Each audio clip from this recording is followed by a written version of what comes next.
Hey guys, Switch JV over here. I have a couple of things that Kemimoto has sent over to me, and these are a couple of videos back, or a few videos back.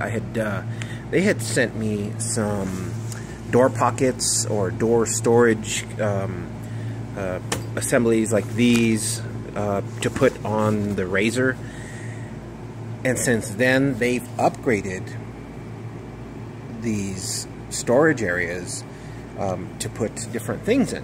And as you can see, this one you can put like an emergency kit or something like that. There's, you know, a key ring holder, tool kits, your phone,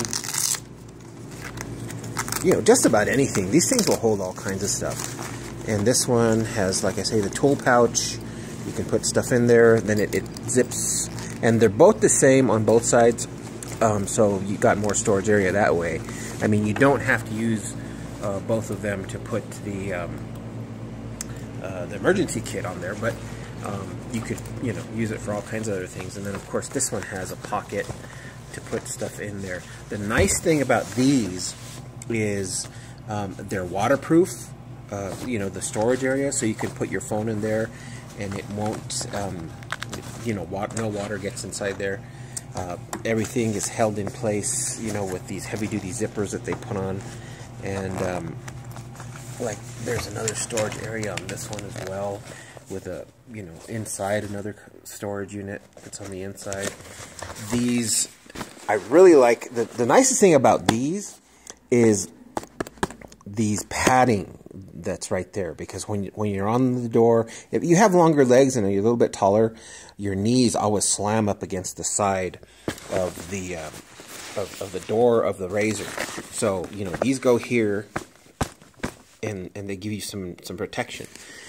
These ones, they've upgraded, so you can actually either replace or, you know, wash whatever you need to do, but the padding comes out. So let's say the padding gets worn, you could replace the padding as well. And then, like on the other ones, they have the Velcro attaching points here, and then you use your bolts that are on the panel themselves already. So you don't need any extra hardware. Basically, you unscrew the bolts that are on the door, bolt it back on, and you're ready to go. And again, these guys, they're both the same on both sides, so you can put whatever you want in these ones. Take out the padding on the inside of these guys and put some other stuff like that. And so I'm going to go through the installation's a breeze. Like I say, you just take out the bolts, screw it in, and you're ready to go. It takes like, you know, 5 minutes to put them on. So I'm going to go ahead and install these on the RZR, and I'll also post a couple of links below the video that will you know, get you over to their website, and they're actually really affordable.